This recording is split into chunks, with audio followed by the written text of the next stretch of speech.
Hail, hail, the Celts are here, and what the hell do we care now, guys? We're here for episode 2 of our summer scouting series. Last week we started this series off with a bit of a lay of the land, how the squad sits, what is the laundry list, what is the shopping list that Celtic are going to be working through in this summer, expected departures, maybe some of the loan stuff and the depth that we have in the squad and that we need ahead of next season. And then we turned our attention to domestic targets, potential players that we could find within the SPFL that could supplement the squad, maybe one or two of them that could blossom and flourish into becoming like best 11 first team caliber players. But for episode 2, I wasn't too sure where to go. Everyone wants to go and look at the J League, and we'll get there, but it felt like after some of the links that have came out over the last week or two, or really since episode 1, that the next appropriate place to go to would be France. So we're going to be looking at French Ligue 1 and there maybe a wee bit of Ligue 2, which is the second tier in France. And to be quite honest with you, like Ligue 1 is known as the League of Talent, and quite genuinely, if you look at if you watch any French football, you will see a couple of players in almost every squad that is either maybe a guy that's a bit longer in the tooth, maybe not someone we would be interested in, or sometimes it's a young up-and-coming player. But regardless, like, if you look at the French League and you watch any team, there's always a couple of players in every team that has a bit of techers, has a bit of skill, has a bit of promise. And Ligue 2, the second tier in France, has been a real hotbed of talent over the last couple of years. So in the video today, we're going to have a look at Ligue 1 and Ligue 2, any players that, fit the bill, fit the mould of the sort of player that is on our laundry list, the sort of player we should be looking to try and bring in to enhance the squad. And I've did my best to try and keep it within the realms of possibility in terms of the transfer fee associated with the player and really the viability of them seeing Celtic as the next destination in their career from where they are on the way to, fulfilling their potential and all the rest of it. At any point in the video today, you really seem to enjoy the last one. I hope you enjoy this one. If you do, laugh, you learn, you like something, you enjoy the video, whatever, please do like and subscribe for more content like this, of course, and get into the comment section and let me know if there's anyone in the video featured today that you're familiar with that would be an exciting transfer for you if Celtic were to action it, or any new names and faces that we bring your attention to that, maybe catch your fancy, tickle your pickle, whatever it might be. Always excited to catch the comment sections on all the videos that come out here on Celts Are Here, and the comment section has been on fire even throughout the international dead zone, so I thank all you guys for your continued support and all the feedback and the engagement that we're getting here on the videos, and I look forward to catching the interactions off the back of this one. But yeah, let's just get stuck straight into it. Because right after releasing episode 1 last week when we were looking at domestic talent, I think it was the day that video came out or maybe the day after, but the rumour mill started to kick into gear already, linking us and Leeds United with Herba Girassi, an 18-year-old from FC Nantes, which is a player that I'd never even heard of. Now, when we see Girassi, we all think we know what Girassi we would like to bring in, but sadly, not this kid. He's only played 67% of the games over the last 15, so that's going to be like 8 games or so where he's made appearances, predominantly a right mid, a right winger. And as we can see, he's made 2 starts, 11 appearances off the bench, and for the most part, statistically, in terms of, like I referenced in the first video, like this metric captures successful positive and negative actions in the match, and it rates them from 0 to 100 in quite a nice little way. If you missed that first video, check it out for a more of an explainer on this one. But like we can see here, he's got 9 appearances off the bench, 2 starts, and really there's not much to write home about here for the most part. He's got one game where he's performed pretty well, where he's come off the bench against Strasbourg and got a goal, so fair play to him.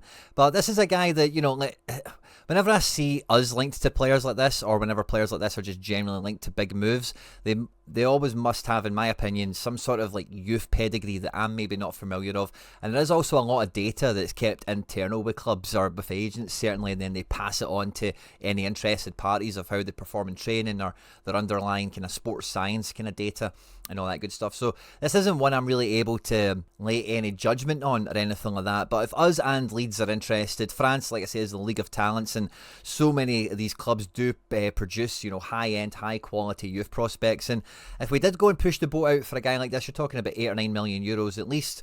It would be a really exciting transfer, and it would really add into our front line. But from all accounts of what I can see, this guy is like a wingery, wide forward type, so he's not going to cover the Kyogo spot that we're missing or give us much more versatility beyond been able to play right mid. Maybe we could develop him into playing left wing as well, potentially. It actually says on Transfermarkt that he is a left winger. He's 18 years of age, he's French and Ghanaian. He's got a France under-19 youth career that's up and going as well, and that's maybe where we've scouted him from. His Nantes contract expires in 2028. He got his last extension in November there, so he's maybe kind of popped onto the scene of the France Youth International setup, and Nantes have done their best to tie him down. He is a Nantes Academy graduate as far as we can tell. He's made some appearances in the Cup and that sort of thing also. Not much of a tail of the tape to look at this guy here, but Nantes have been a rather underperforming side in Ligue 1 for a number of years. And, you know, that to one side, they have had some good players come through their doors, and they normally are quite good at, you know, selling them on for a couple of quid. Now, if we were going to be giving Nantes a wee bag of cash for a forward, I would really hope that we would be inquiring about Mathis Ablin, if that's how you say it. He's 21 years of age. France under-20 youth international with 5 goals and 10 appearances at youth level, and he has been an ever-present for Nantes. And probably the best way I can describe this guy for you is if you can imagine a better version of Bojan Miovski. He's that sort of forward where he clearly looks like a striker, but he's like big enough and he's like always in the final third, but he's not that one-dimensional big target man guy. Put him in the box and play around him, but he comes deeper. And again, if you watch this guy, a very good team player, always really happy to try and set up his teammates. As we can see in Ligue 1, he's played for Le Havre, he's played for Nantes, he's played for Rennes, he's played for Auxerre, which, you know, if we have a look at all of them, this is Auxerre, he's got a couple of goals for them in 2023. If we look at Le Havre, who are not as good of a team, and I think that might have been Ligue 2, and they might have been a bit younger back here, because Le Havre, they're in Ligue 1 now, but they weren't before. Rennes, again, a very famous academy, and we'll maybe talk about something to do with them in a wee minute. And Nantes, where he's made the majority of his Ligue 1 career and found the majority of his success. And the fact that this guy, like, honestly, when you do watch him, he is very similar in style to Bojan Miovski. And considering that we were priced out of that, really because of how much Aberdeen wanted, and we probably didn't believe there would be much sell-on value, for a guy that's proven at Ligue 1 level, who is a France Youth International that could come to us and play Champions League. We've kind of done this before with Dembele's and Edwards and whatever, where if you've got a high value guy in a very good international youth setup, as long as we can get them playing, get them firing and develop them somewhat, it's not too hard to turn a coin for Celtic in some of these transfers. And I do think there's enough meat on the bones here with the progress he's shown, the success he's earned at a lower end team like Nantes in a very competitive division, where if we did spend like 8, 9, 12, 13 million euros, pounds, whatever it might be, this would be a signing that could add into our first team, could really add into our striker options, but is also a very valuable asset, which we always know Celtic value. He's 21 years of age at point of recording, but depending on when you're watching this, his birthday is March 28th. He might be 22 by now. He's 1.82 metres tall, so I think he's about the same height as me, so not a small guy. This season, 26 games, 7 goals, 1 assist. He's only been booked twice. His contract's up in 2028, having just joined them last summer. And as we can see, he's actually got a much more extensive youth pedigree than I actually had thought from my initial kind of take before coming and sitting down to record the video here. So this is a guy, like, yeah, 12 million euros. I don't think this would be a problem to spend this type of money on a guy like this. It's came through the Rennes Academy, been loaned out to Le Havre and Auxerre before finding a transfer and finding minutes at Nantes. And this is one of those moves that really, like, or this is one of those profiles, one of those players that really, this ticks all sorts of boxes. He's got experience in a top 5 European league. He's got extensive youth international credentials. He's came through one of the most established youth talent academies in the world, never mind Europe. And transfer fee wise, I think he would be right in our wheelhouse. And if we did fancy that Adam Ida, that Bojan Miovski prototype, this is a much more exciting way to go for me.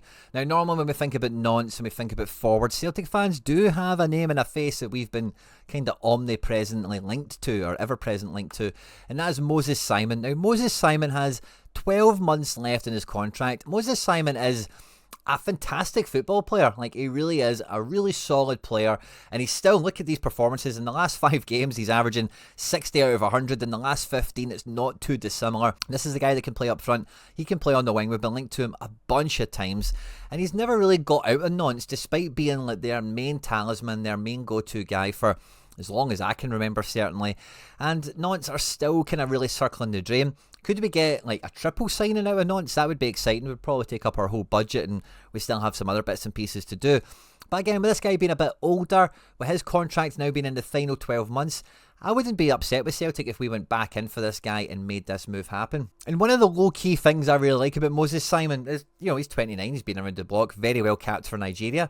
But he's actually won some stuff as well. He's won the French League Cup with Nantes, which they did a few seasons ago quite memorably. He's also a Belgian champion, and he's also picked up a Belgium Super Cup. I think it might be the next one. But yeah, he's actually a Slovakian champion as well. He started his career at Trenčín. It looks like here they won a cup in a league there back in 2014, 2015. So this is a guy that, despite being at a club that doesn't win things, he has won things in his career, which is always good. We want winners to come into the club. 24 games, 6 goals, 8 assists. Lovely kind of break for a guy that can play all across the front line. And his transfer value, considering that his contract is in the last 12 months, I don't think we would need to pay anywhere near this level, but he is like a key player for them, and he won't come cheap. And when we get into the realm of spending this type of money, is Moses Simon the best way to go? I'm not too sure. If this is a guy we could get like on a budget, last 12 months of the contract kind of pricing, obviously approaching 30 as well, I would be very interested in a move like this. And I would much prefer this type of move over bringing back Kyogo, which I know a lot of you are thinking we're probably going to touch on this in the video, and I'm not really going to go into that in much detail, to be honest with you. Rennes have said he's available again for like 3 million quid. I don't want to bring him back.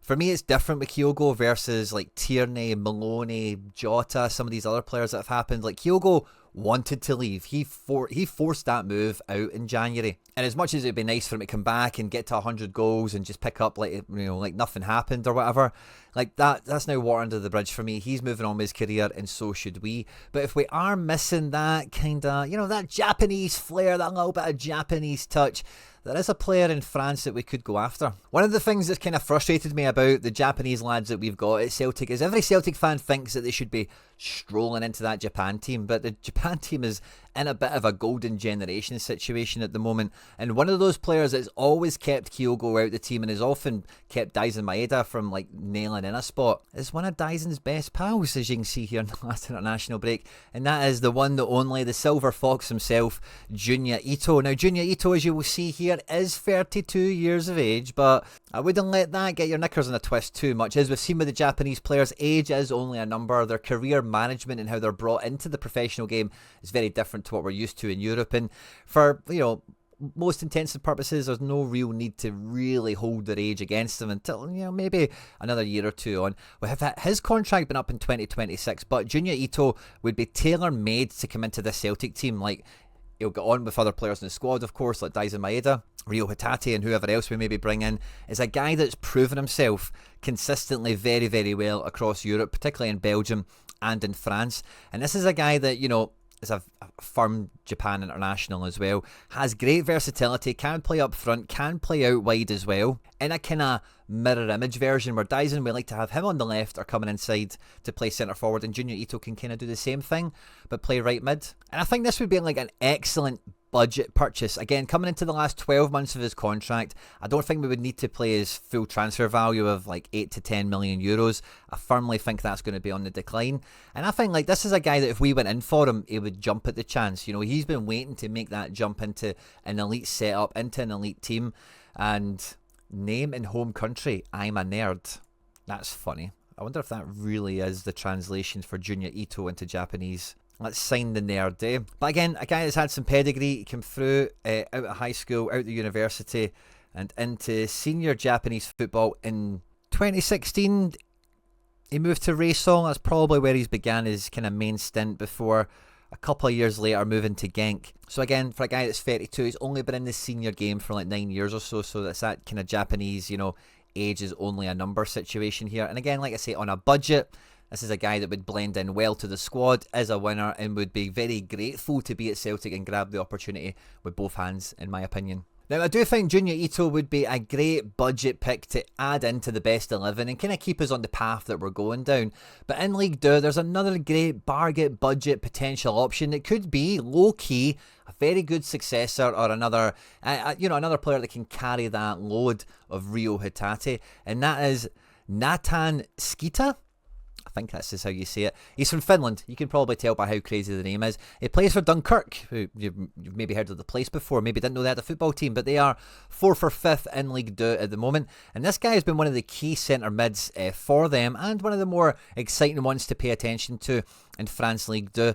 And this is a guy that knows his way around the final third quite simply. And again, if you watch this guy, very similar to Tate in terms of how he gets around the pitch, the deftness of touch, and, you know, he's an attacking-based centre mid. You do see him getting involved in bits of tackles here and there, but he is very firmly a guy that wants to transition the play, wants to start the attacks, wants to be involved in goals and assists and that sort of thing.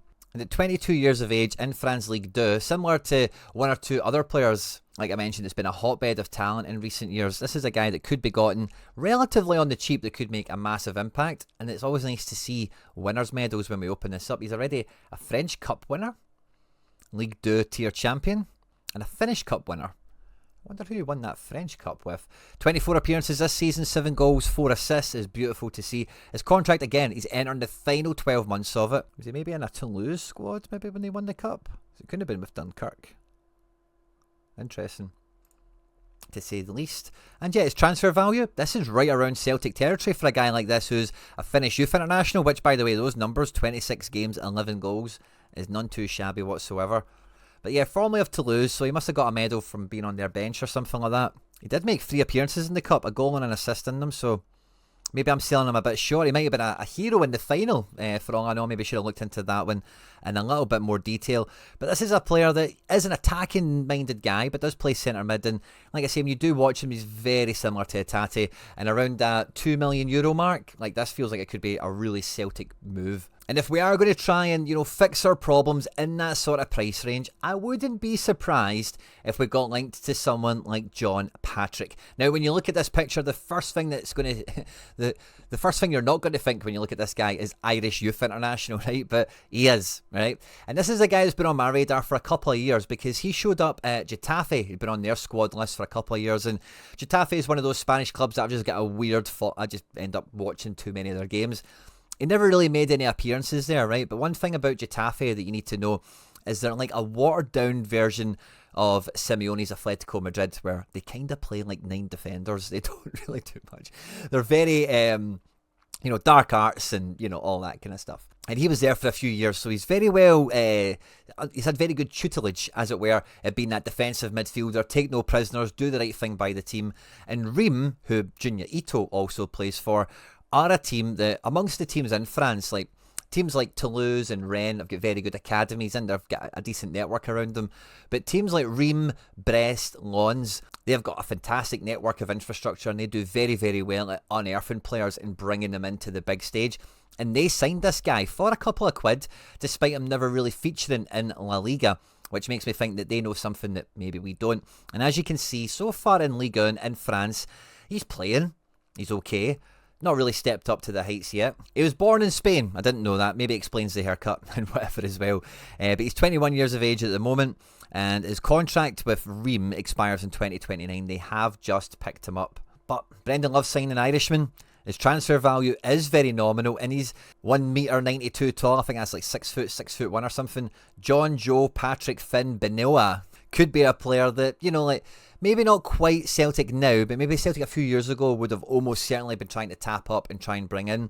And I think with the physical prowess that he offers as a big guy in that defensive midfielder position, who wouldn't be demanding minutes and would maybe be happy to develop under Brendan Rodgers in the Celtic squad, this could be an okay shout to come in at centre defensive midfield. But, if we are going to shop in France, I would like it to be somebody with a bit of excitement, somebody with a bit of pedigree. And one of the up-and-coming players in France at the moment, maybe similar to that Joris guy that's at Nantes, that I'd never heard of, a player that not many people have heard of yet that might come to, depending on how things pan out, is Khalil Fayad. Now, he plays for Montpellier, and he is a creative, kind of deep-lying playmaker type player who is starting to pop up on all the right kind of scoring matrix, not score matrices, but on the right data graphs for progressing the ball, winning duels, that sort of thing. Like you can see here, Montpellier, they're 18th in the league at the moment. He's not really a main player for them. He is struggling to break through. It's kind of because Montpellier are fighting against relegation and they don't really have the luxury of trying to bed in a guy like this, but he has shown that, when he does get minutes, when he does play, he can operate at the level. These scores here are very commendable. Despite losing 2-1 to Monaco, he still managed to rate himself 58 out of 100. He's won a couple of tackles, he's made clearances, he's won a fair amount of duels, and he's brought a good passing range into the game as well, some attempted assists and a shot on target. A French youth international as well. He's a dual national, so maybe ends up playing for Morocco if he can't quite get into the France team, of course. His contract is up in 2027, and his transfer value, by the way, if we could get him, I know it says 4 or 5 million here, but when you're playing for France youth and all the rest of it, you probably need to add another couple of quid onto that. Montpellier might get relegated, and if they do, they're going to be a really distressed team, and picking up a cheap playmaker guy like this, who's maybe a little bit more similar to how we see McGregor play than maybe someone like Hatate, I think would be a really exciting transfer. The problem with someone like Fayed here, but name and home country, I'm sorry. I'm not too sure what to think about these random translations Transfermarkt has given us for names. There's no guarantee that this guy could impact the best 11, make a material difference to the first team, because we've not really seen enough of him like in the Montpellier setup yet. This is just more of a prospect. Could be a guy that comes good if we could get him cheap enough. But like I say, Montpellier might get relegated and they might need to sell some of their prized assets. For me, their prized asset that they have in the squad right now is exactly the sort of player we need.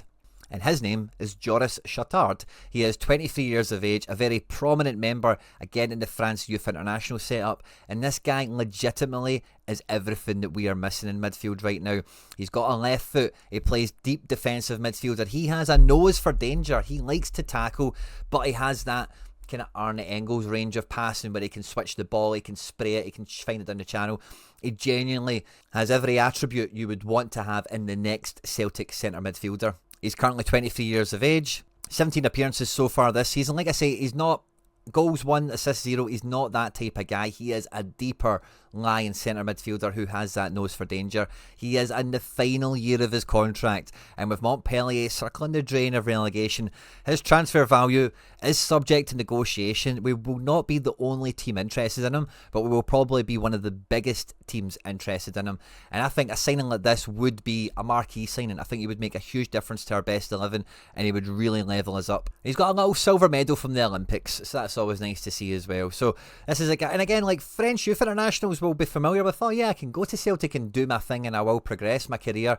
So I don't think we would have a hard sell on this guy, and considering he's about to get relegated, moving into a Champions League club, you would think would be a bit of a no-brainer for him. Now, a guy that I've not seen too much, right, but when I was profiling midfielders in Ligue 1, popped up, and this is a guy that I'll maybe pay a bit more attention to. Bit of an underlying one, again, he's at Rennes. His name is Valentin Atangana, and he pops up on all the right metrics. Very successful duel winner, wins lots of tackles, loves an interception, very physically imposing midfielder as well. And in this league, in Ligue 1, these centre mids do stand out when they do well, because Reims are not a team that dominate the ball, and in these games where it is harder graft, harder going, you can see, like, look at this, they've lost 2-1, and it's one of his best performances. He's been fouled a bunch of times, he's made 3 tackles, blocks and clearances everywhere, 10 duels won, only 1 lost, 2 interceptions, nice amount of passing, no final third contribution. He's a deeper lying player. Again, this isn't what I'm too familiar with, but his statistics when I was reviewing Ligue 1 really jumped off the page for me, and looking at his age and the club he's at, on top of the rest of his profile, this feels like a great signing that we could make if it was available. He's also won Euro under-17s, I guess that'll be with France, I suppose, but firmly a centre mid on his profile here. His contract, he's got 2 years left to go, his transfer value is on the way up, and he is like 19, he's playing in under-21s for France, and we know what sort of credibility that gives a player. So again, not one I'm too familiar with. I've not seen many other clubs linked or interested to him or whatever just yet, but one that we could see pop up a lot more because his data, his numbers are there, and he is a guy maybe worth paying attention to. We had an excellent episode of the podcast on this week where we had Juko James from the Huddle Breakdown, and we were on for the thick end of 2 hours. Feel free to check it out if you missed it. I had a great time, and everyone who's left a comment seemed to enjoy listening to it as well. But one of the things James really highlighted is the one-dimensional nature that we do have in our defenders from being able to play out from the back. And Duja Kaleta-Kart is only 28 years old. I thought this guy would have been way older. And he's at Lyon, and he's doing A-OK. He's a Croatia international. You've probably heard of him before. Formerly at Southampton, former Premier League player, of course. And, you know, in France, he's pretty good. He's pretty solid. Lyon, I've got no money. Lyon are under a lot of pressure to kind of monetize some of their assets and move them on. And Lyon do have one of those fantastic academies, do actually have a big roster of players, do have a number of different players to call upon. And Coletta Carr feels like a guy that, you know, if we did want a big commanding centre-back that has experience, that can play at the top level, that can also pass the ball, this might be one of the more achievable targets we've got. Like I say, he's still only 28. I think this agency might even be one that we've dealt with in the past. He's won 3 Austrian Cups, it would seem, and 4 Austrian champions. I think he used to play for Salzburg, didn't he? So, again, he's used to being in that Celtic kind of space of dominating the league and being the main man in town and all the rest of it. His transfer value at the moment is €8 million, which compared to what it used to be back when he was in the Premier League and whatever, is a bit of a snip. Again, nailed on Croatia international. I'm not saying he's perfect or he would solve all of our problems, but he definitely has some strengths where we currently have weaknesses. And, you know, even just the robust, I think he would fit into the team pretty well. But he is right-footed, so that puts a bit of pressure onto Carter Vickers. We'll leave that for another day, perhaps, the future of CCV, as it were. The last thing I'll say on French Ligue 1 is if we were to try and I don't really know where I would paint this guy, right? But I really like him. I watched a lot of clips that came out from him when he was at Barcelona B and coming through their academy and whatever. And when guys come through like that, through the Barca Academy or any other big club, and there's a lot of hype around them, I'm always really interested to see how they take to first team football. But Barcelona, we're not able to keep a hold of this guy because of, you know, all the stuff they've been going through to try and sign Dani Olmos and Rafinha's and Lewandowski's and everything, where they're constantly throwing players out. How we got Alex Valley in the way we did, for example. And in the summer, they let walk out the door for a couple of €1 million Michaela Faye to Rennes. Now, like I mentioned before, Rennes know a thing or two about youth prospects, one of the best academies in the world. He's 20 years of age. He's a Senegal youth international prospect or whatever. And when he was playing youth football, he was not playing centre-back. I couldn't tell you I couldn't guarantee you what position he did play, because some of the highlights I was watching, you'd have thought he was a winger, you might have thought he was a striker, you might have thought he was a midfielder, and then he comes into the Rennes team and he's exclusively playing centre-back. Now, he's not played often for Rennes, but I think it's clear to see that when he has played, he already has shown that he can make the step up into senior football. I don't know if there's been a breakdown. We know the troubles that Rennes have had with changes of managers and broken transfer policies and whatever. He was actually quite close to leaving Rennes in the January window for Galatasaray or Fenerbahce, one of the Turkish clubs. So if Michaela Faye was available to transfer in, look at that, 1 goal on 1 cap for Senegal. I guess they must have nationalised him really quickly. You know, it says he's a centre-back here. Could we play him in defensive mid? Could he double up as a left-back option potentially for us as well? Could he be our left-sided centre-back ball-playing type player? At 20 years of age with limited first-team experience, it's hard to say for certain. They've just paid £10 million from Barca. We would need to pay more than that. I do find this really unlikely, but again, he kind of ticks the box of everything we're after. A guy that can play left back, can be a ball playing left centre back as well. Maybe has the potential to step into midfield with the right coaching and development. And it's mainly because he was close to leaving in January. You know, if the door is open for him to leave Rennes already, and we know that that's not a slight on him because of how much of a bag of frogs that Rennes have been, as we've seen firsthand with the handling of Jota and Kyogo and everything. And that's not to say that this guy's a bum or he's went somewhere else and he's been found to be a problem or whatever. But it might just be one man's trash is another man's treasure, or it could just open up to be a good opportunity for us. So whether it's an experienced player like Moses Simon or a Coletta Carr, or maybe an up-and-coming player perhaps like the Girassi type, for me, Chotard or Michaela Faye, if we're going to be going into France, that's the sort of players we want to be getting. Or even a Mathis Albin. I think the French Ligue 1 there's a lot of meat on the bones there, a lot of different types of players that we could afford, that would make a difference to our team, could improve us, and still could be valuable assets in the transfer market for summer windows yet to come.